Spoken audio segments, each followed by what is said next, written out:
again, friends, and welcome into Gamecock Central Radio. Emerson Phillips with Gamecock great Joe Rhett talking men's basketball today. And, Joe, a rough season for the Gamecocks until this past weekend when Carolina went on the road to open SEC play. Carolina carried a 5-7 record into Gainesville, Florida this past Saturday and beat the Gators 71-69.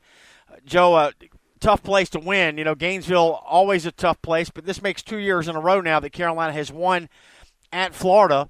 And I think an improbable win for the Gamecocks, Joe, considering South Carolina was an 11.5-point underdog going into this game, and the Gamecocks were 5-7 in the non-conference portion of the schedule to start SEC play. And Carolina went to Florida and beat the Gators, Joe, thanks to a big second half. Absolutely. Tough season so far. You know, so many of us, myself, and so many Gamecock fans are still in football mode somewhat. But, hey, now it's basketball season. Time to get on this bandwagon and help this team, you know, propel through the season. You know, the first part of the season was a little rough. You know, that's somewhat – some people want to call it the preseason. Now we are in league play. And to go to Florida, as you mentioned, to anytime you go, we spoke about that over the years. Playing on the road in the SEC is so tough. And going to Gainesville is definitely one of the toughest venues to go play. And for us to come out and pull out a huge victory against this Florida team down in Gainesville is tremendous for us. So it's a good booster for us. You know, I got two things out of this game. One was the defense seemed to have stepped up, and you know sometimes it takes a while for especially the freshmen or whatever to get used to Frank Martin's philosophies on defense, and it seemed to, as prior to this game, you see trends or moments where they're playing his type of defense, and that's what you want to see, especially coming to league play, that they're feeding in and learning his way of playing defense. And, again, going to Florida is a big win, a big booster because it's the second part. This is the real true part of the season right now, and that's SEC play.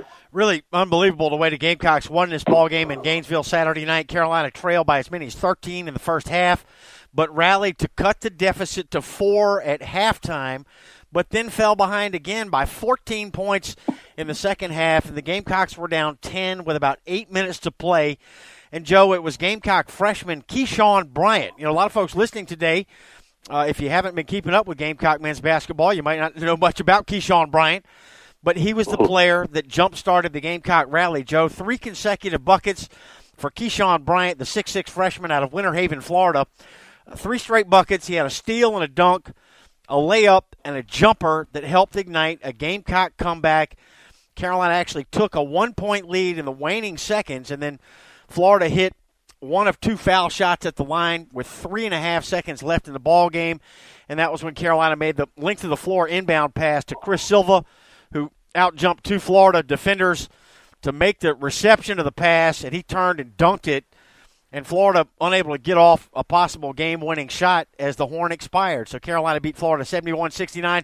And, Joe, it was Keyshawn Bryant, the freshman from Florida, that really got the Carolina started. And now, you know, not a lot of excitement around Gamecock basketball until now, but Keyshawn Bryant may have helped turn the season around. Oh, yes. He's a tremendous 6'6 kid that's very lanky, very long, very athletic.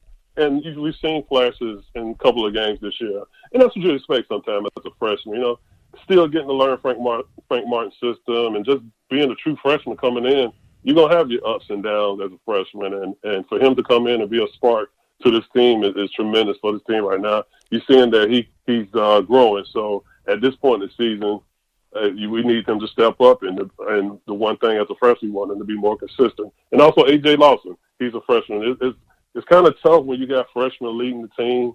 But we all know that Chris Silva and Mike Kosar, they're having their struggles this year. You know, Chris Silva, who we consider the face of the program this year, he's somewhat having a down year. I don't know if it's injuries or mental or whatever, but hopefully he'll get back to the Chris Silva of old that we know. And winning that game and hitting the game winner yesterday should be the spark plug for him. Yep. Get this team and himself going. Gamecock certainly wouldn't have won this game without Silva. 18 points, all in the second half. Joe, he got in foul trouble early in the ball game. He sat the bench much of the first half, but he came out in the second half a new player. He made 8 free throws for the third straight ball game, and he finished with 18 points, all of them coming in the second half, and he got that game-winning dunk in the waning seconds of the ball game. So what is it about Silva? Joe, he's a senior. He continues to get in foul trouble. I mean, one of the recipes for beating the Gamecocks is put 2 fouls on Chris Silva in the first couple minutes of the game, get him on the bench, and the Gamecocks become a much different ball club. But still, he was able to shake that off and come in Saturday night and score 18 in the second half. Yes, I think that's – you watch Frank Martin on the sideline in some of these games, and he gets so frustrated. A lot of it is self-inflicted. Chris Silva plays so aggressive, and you would think by now as a senior he would know to, lay back on some of those fouls, some of that aggression. But, to that, you would think him being a senior as well, that the referees would let him play or let some of that stuff go because he's earned his mark. He's put his time in. And as a senior, sometimes in being, all first team SEC, you think he would get away with some of that stuff, but he's still making some of those boneheaded fouls sometimes.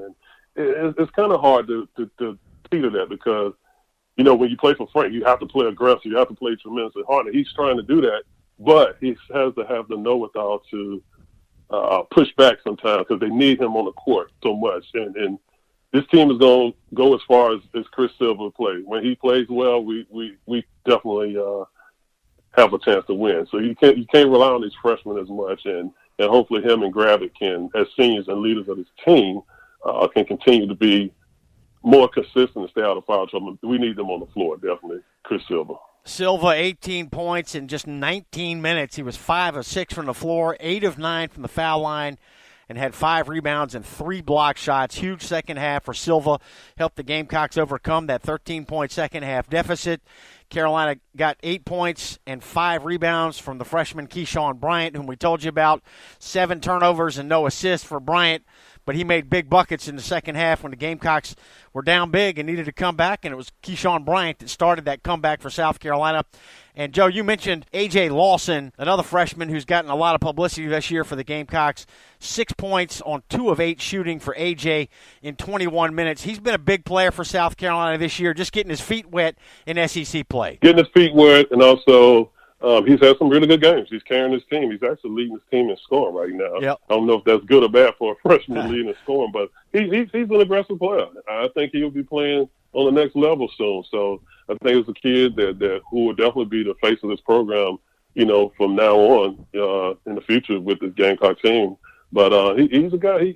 He has a lot of talent. He's a really good kid.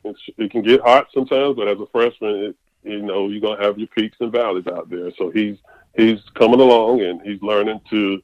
He sometimes gets in foul trouble as well. So he's learning the system. So with all that going on and opposing teams getting more film on him as well. So they finding ways to make it uncomfortable for him, especially being a freshman. So I'd like to see the maturation of his game, and if he continues to grow, this team can, pull out of this 6 and 7 hole and make some damage in the SEC. And, if we continue to play well and play like we did yesterday and have that confidence, coming, going on the road in Florida playing like that, we could go anywhere and play. The SEC is tough. You got some tough teams out there with Auburn, Tennessee, of course, the traditional Kentuckys and all that. This league is up for grabs, so if we can continue to grow and build into buy into Frank Martin's philosophies on both ends, offensively and defensively, I think this team will be okay. Joe, you talked about Gamecock defense really stepping up in the second half. Florida did not score a field goal in the last 7 minutes and 17 seconds. And the Gamecocks, defending the three. Frank Martin talks about this all the time. If you want to win in today's game, you got to make threes, and you have to defend the three. And the Gamecocks did both on Saturday in Gainesville. Florida shot 9 of 27 in the second half, just 33%. The Gamecocks in the second half, 52% from the floor on 13 of 25 shooting. So it really does start with the Gamecock defense, Joe. And for whatever reason, that signature Frank Martin defense has been absent much of the season, but we really saw it late in the Florida game Saturday, and Florida didn't get a bucket for the last 7+ minutes, and Carolina came back to win. Yes, all year long I've heard presses from Frank Martin, and the hardest thing, they were trying to find an identity, and the identity of most Frank Martin team, like you said, is defense, and they just haven't been buying in, and part of that is because you got Chris Silva, who's a senior, and Gravitt. They've been in the program, but most Frank Martin teams are more successful when the guards are juniors and seniors, and when new young people come in, they, are just a coach on the floor as well. They relay what Frank wants on the floor. So by these guys being so young, it's taking them a while to get acclimated to the Frank Martin defense and being pressure defense and defending the three and defending dribble penetration. And, of course, you saw in the second half yesterday, it's a process, and they're getting there. So for them to shoot as bad as poorly as they did, I mean, that leads me to believe that they're, somewhat buying in and finally realizing what it takes, to play that tough defense, making it difficult for the opposing team. You just can't go out there as you did in high school, just raw talent just because you were better than everybody. These guys on these teams in the SEC, they're just as good or maybe better. So, but it takes a lot of hard work on defense, and I'm glad to see that the identity, which is defense, hard pressure, hard-nosed pressure defense, is finally coming into fruition for this Gamecock basketball team. We would be remiss if we didn't mention the big game from Hassani Gravett Saturday night in Carolina's win over Florida. 22 points in 33 minutes for Gravett, who shot 7 of 11 from the floor, made 4 of 7 from 3. He was 4 of 5 at the foul line, also had 6 rebounds. So, Joe, Hassani Gravett, another senior that has really developed. This guy's game has improved. He's obviously the most improved player on the Gamecock team this year. He has definitely stepped up this year. And for him to be a senior, I'm glad to see that. Because he had a rough junior year last year because he was forced to play more so at the point guard, which is not his natural position. But now he's playing more of his natural position and not as much pressure, actually playing the point guard the whole time. So it's great for him to see him step up because, like I said, he struggled last year. But for him to come in and being a smart player, he needs to continue that for this team to be successful. So if he can keep his confidence going and shoot the ball well and being aggressive on defense and being a leader that he can be, this team, he would definitely help this team in the long run. All right, the Gamecocks are 6-7 overall, but 1-0 in SEC play. And, Joe, that sets the stage now for 2 home games this week. South Carolina hosting 17th-ranked Mississippi State Tuesday night at the Colonial Life Arena. That'll be a 9 p.m. tip. It'll be the SEC opener for Mississippi State. This Bulldog Ball Club comes in winners of 9 straight. They are 12-1. And, Joe, they have not played since late December. They've had about a week and a half off to prepare for their first SEC game, and it'll be in Columbia Tuesday night. I'm quite sure they're going to be coming in here. They're going to be eager to play, having such a long layover in between games, but hopefully they'll come in a little rusty. And I'm not totally sold on them being so highly ranked. They're 12-1, but, they're playing a lot of teams. I'm not sure of the schedule. Preseason, you have a lot of cupcakes. Sometimes you mix in some good games as well. But, hey, we'll see how good they are on Tuesday night. They, like you said, they're ranked right now. But, hey, another tidbit just picked up on it. Carolina's our first 2-game win streak so far this year. So far, we'll win one, lose one, or lose a couple in a row. So we're on a 2-game win streak right now. So that's definitely a lot of confidence, like winning on the road in Florida and the North Greenville game. So 2 games in a row. So hopefully we can continue this winning streak and keep it going in the SEC.